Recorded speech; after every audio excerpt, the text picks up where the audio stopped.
महाराष्ट्राचे आराध्य दैवत छत्रपती शिवाजी महाराज, महात्मा ज्योतिबा फुले, सावित्रीबाई फुले, आरक्षणाचे जनक छत्रपती शाहू महाराज, बौद्धिसत्व संविधानकार विश्वरत्न डॉक्टर बाबासाहेब आंबेडकर, साहित्य रत्न अण्णाभाऊ साठे, बहुजनांच्या सर्व महापुरुषांना विनम्र अभिवादन करतो आणि आपल्या सगळ्यांचं अभिनंदन करतो, लाख लाख अभिनंदन करतो। एवढ्या पावसाच्या वातावरणामध्ये आपण लाखोच्या संख्येने या मुंबईमध्ये हजर झालात। उपवर्गीकरणाची ताकद काय आहे ते रद्द करण्यासाठी, सरकारला इशारा देण्यासाठी आज आपण सगळेजण आलात, त्याबद्दल आपल्या सगळ्यांचं अभिनंदन करतो। बाबा, ताकद काय आहे सरकार येथील मनुवादी संघटनेला आपण आपल्या मोर्चाच्या माध्यमामधून आज दाखवून दिलेला, जे उपकरणीकरणाचा घाट घालण्यात आलेला आहे, जो आमची मागणी नव्हती, मातंग समाजाची देखील मागणी नव्हती, परंतु काही मूठभर मातंग समाजाचे लोक जे संघाच्या शाखेवरती जातात, संघाचे पैसे घेतात, असे संघटना मूठभर लोकांनी एक निवेदन दिलं। त्या निवेदनाच्या आधारे आज हा उपवर्गीकरणाचा घाट या महाराष्ट्रामध्ये घातलेला आहे। दुसऱ्या राज्यामध्ये काय झालं हे मी जाणत नाही, परंतु या महाराष्ट्रामध्ये मी घडून देणार नाही, आपण सगळे घडून देणार नाही, कारण 59 जाती आम्ही एकत्र आहोत। 59 जातीची वज्रमूठ आमच्या बरोबर आहे। एक प्रतिज्ञा इथे करायला पाहिजे, येणाऱ्या काळामध्ये ही वज्रमूठ अशीच असायला पाहिजे। जेव्हा ही वज्रमूठ आता सत्ताधाऱ्यांवरती पडेल तेव्हा याचं सरकार उलटून पडेल। एक निर्णय घेण्याचा प्रयत्न करायला पाहिजे। 59 जातीच्या लोकांनी येणाऱ्या काळामध्ये बीजेपीचा कोणी असेल त्याला माझं मत जाणार नाही, हे तुम्ही निक्षून त्यांना सांगण्याचा प्रयत्न करायला पाहिजे। बाबा, सत्ता हातामध्ये घ्या, किती दिवस आज मोर्चे वगैरे काढणार, त्याने एक वटहुकूम काढला आणि आम्हाला काम धंद्याला लावलेला, आमचा वेळ, आमचा पैसा, आमचा श्रम हे आम्ही आधी मोर्चाच्या माध्यमातून व्यक्त करत आहोत। परंतु ह्याच्या पुढे आमची लढाई हे सत्तेची लढाई असणार, हे देखील आज तुम्ही लोकांनी ठरवायला पाहिजे। कोणाच्या बरोबर जाण्याचा प्रयत्न नाही। बाबासाहेबांनी एकेकाळी 1938 ला सांगितलं, एक वेळेला तुम्ही सत्ताधारी समाज या देशामध्ये व्हा। मी समजतो आज चांगली चुनौती आपल्या समोर आलेली आहे। आपण सगळे आपले मतभेद विसरून एकत्र आलेलो आहोत, एका दिलाने ही लढाई लढत आहोत, हा मेसेज सरकारपर्यंत गेलेला आहे, हे असं आपल्याला सांगतो। आज सकाळी मला काही आमदार इथे भेटले आणि आमदारांनी मला सांगितलं की आम्ही सर्वप्रथम 29 आमदारांचं मी अभिनंदन करतो। एकत्रपणे येऊन त्याने मुख्यमंत्र्याची भेट घेतली आणि मुख्यमंत्र्यांना त्यांनी सांगितलं, हे जे काही उपवर्गीकरण आहे ते बंद करा। अक्रॉस ऑल द पार्टी आम्ही एकत्र झालेलो आहे। बीजेपी मधले देखील आमदार, ते अनुसूचित जातीचे आहेत, ते देखील एकत्र आले, एक अभेद युती झाली।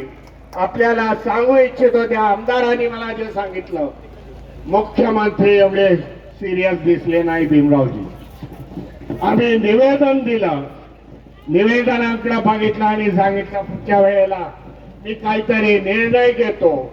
मुख्यमंत्री ज्या काही घोषणा दिल्या, मुख्यमंत्री होश में आओ, त्याप्रमाणे या मोर्चाच्या माध्यमामधून महाराष्ट्राच्या मुख्यमंत्र्याला सांगू इच्छितो, बाबा तुम्ही होश मध्ये या आणि उपवर्गीकरणाला आमचा विरोध आहे. या महाराष्ट्र उपवर्गीकरण होऊन देणार नाही. या लोकांची आजची राहिलेली आहे संपूर्ण देशामध्ये.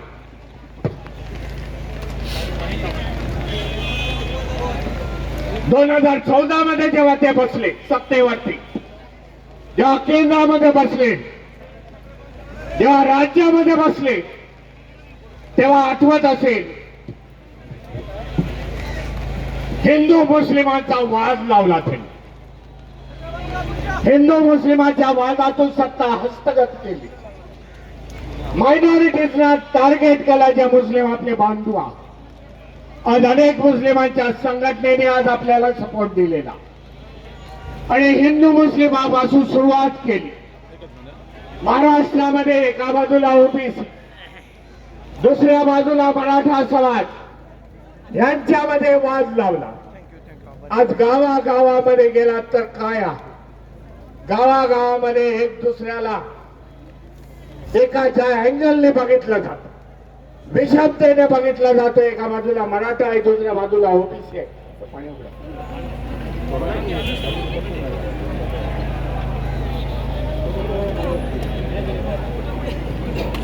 गावागावामधून एका बाजूला मराठा आहे, ओबीसी आहे. जे एकत्रपर्यंत होते, एकत्र नांदत होते, एकत्र व्यवहार होते, मैत्री संबंध होते, आज वितुष्ट त्यांच्यामध्ये आलेला. दुसरा प्रयत्न या फडणवीस सरकारने केला.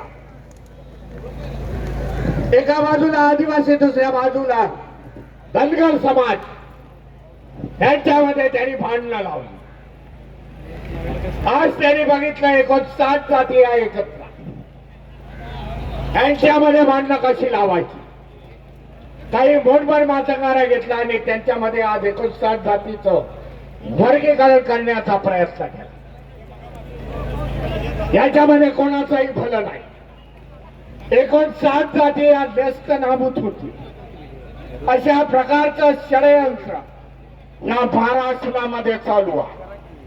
परंतु फडणवीसांना सांगू इच्छितो, बाबा महाराष्ट्र छत्रपती शिवाजी महाराज, महात्मा ज्योतिबा फुले, सावित्रीबाई फुले, डॉक्टर बाबासाहेब आंबेडकर, साहित्य रत्न साठे यांचा आहे महाराष्ट्र. महाराष्ट्र असे प्रकार चालू देणार नाही.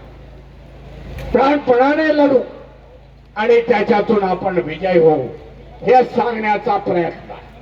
आम्ही मातंग समाजाच्या विरुद्ध नाही. हे माझं पहिलं वाक्य आहे पहिल्यापासूनच. मातंग समाज आमचे बंधू आहे, बहिणी आहे. अनेक मातंग सुशिक्षित झालेले आहेत, त्यांना कुठल्या मार्गाने जावं हे त्यांना कळत आहे. परंतु ज्या काही संघटना पैसे पुरवतात, हिंदुत्ववादी संघटना, IT सेक्शन त्यांचे चालवत आहेत, त्यांच्या माध्यमातून महाराष्ट्रामध्ये त्यांनी तेढ वातावरण निर्माण केलेलं. वातावरण कसंही हो, मातंगाने आम्हाला कितीही बोलू, परंतु संवादाच्या वाता आम्ही बंद केलेल्या नाहीत हे देखील मी त्यांना सांगू इच्छितो. त्यांना सांगू इच्छितो, जे मातंग भाऊ आमचे चुकलेल्या मार्गाने जातात. आज महापुरुषाच्या यादीमध्ये साहित्य रत्न अण्णाभाऊ साठेंचा तसबीर आम्ही लागतो.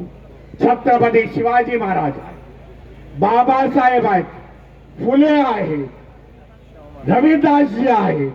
त्याचबरोबर आम्ही अण्णाभाऊ साठेंची तसबीर लावतो. कुठल्याही स्टेजवरती जाऊन बघा.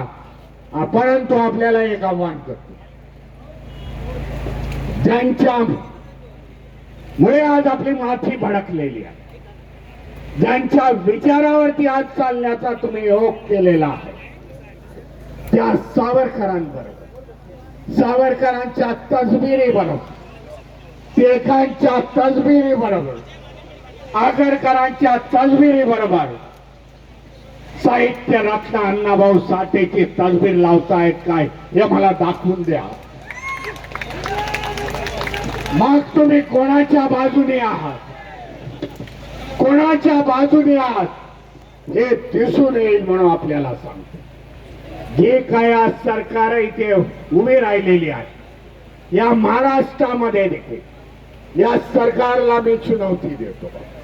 येणाऱ्या काळामध्ये उत्तर प्रदेशच्या निवडणुका महाराष्ट्रामध्ये निवडणुका घ्यायच्या असतील एरवी आमचा कवच कुंडल बाजूला टाका.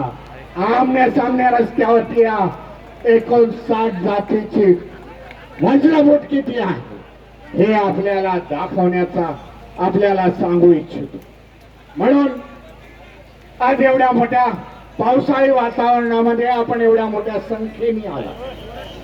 आपले आमदार सभागृहाच्या आतमध्ये लढाई करत आहे. त्यानंतर आपण रस्त्यावरची लढाई आज आपण लढत आहोत. बाबा आमचा आज इतिहास आहे. तो इतिहास तुम्हाला कळला नसेल तर आमचा इतिहास असा आहे, जेव्हा जेव्हा संविधानाच्या विरोधामध्ये गेला, जेव्हा जेव्हा महापुरुषाच्या विरोधामध्ये गेला, त्यावेळेला आंबेडकरी जनसमूह महाराष्ट्रात नाही तर देशामधला एकत्र आला आणि त्याने आपल्याला ताकद आपली दाखवून दिली. आमचा आदर्श, आमच्याकडे आदर्श आहे. आदर्श भीमा कोरेगावचा आदर्श. भले हम संख्या से कम है लेकिन हम लोग लड़ाई जीतते हैं. हा आमचा बाबा इतिहास आहे. तो इतिहास सांगण्याचा मला आज पुन्हा एकदा प्रयत्न करावा लागला. म्हणून 2024चं इलेक्शन आपल्या ते एक उदाहरण आपल्याला देऊ इच्छितो. 2024ला जेव्हा पार्लमेंटचं इलेक्शन झालं, पार्लमेंटच्या इलेक्शनच्या पूर्वी त्यांचे member of the parliament BJP सरकारचे ते सांगत होते हम 400 के पार आएंगे तो संविधान बदल देंगे. ह्या त्यांच्या घोषणा होत्या. इलेक्शनचे जेव्हा जेव्हा जवळ आल्या तारखा देशामध्ये आंबेडकरवाद्यांनी लाखोचे मोर्चे काढले. बाई आम्ही आंबेडकरवादी आहोत. फुले शाहू आंबेडकरांना मानणाऱ्या आमचे बहुजन महापुरुषांना आम्ही मानणारे आहोत. आम्ही कदापि हे संविधान बदलू देणार नाही. जेव्हा इलेक्शनचा पिरियड आला, इलेक्शनचा जेव्हा दिवस आला, व्होटिंग झाले, त्याच्यानंतर रिझल्ट आले, जे 400 का पार का आंकड़ा कहते थे 240 में सिमट गए. जर ईवीएम मशीन नसते 100च्या आतमध्ये लुळकले असते. हे देखील आपल्याला सांग. इंडिया गठबंधनाला भारीच्या भारी वोटिंग दिलं. इंडिया गठबंधनाला भारीच्या भारी वोटिंग दिलं आणि इंडिया गठबंधन चांगल्या प्रकारे त्यांनी स्कोर केला. आज तेच आपल्याला हिस्ट्री, तोच इतिहास आपल्याला रिपीट करण्याचा प्रयत्न करावा लागेल. आणि त्याच्यानंतर काय झालं, जे नौटंकी आहे पार्लमेंटमध्ये जाऊन बसणारे पंतप्रधान मोदीजी, त्याने संविधान डोक्यावरती घेतलं. संविधानाला काय पाया पडले, हे जे नौटंकी केले ते त्यांना संविधानाची ताकद कळली. देशातील 80% जनता हे संविधानाला मानणारी आहे. महाराष्ट्रामध्ये 59 जाती आहेत जे संविधानाला मानताय, महापुरुषाला मानताय. त्याचबरोबर 59 जाती आहेत त्या संविधानाला मानताय, महापुरुषाला मानताय. आज मुस्लिम समाज आपल्या बरोबर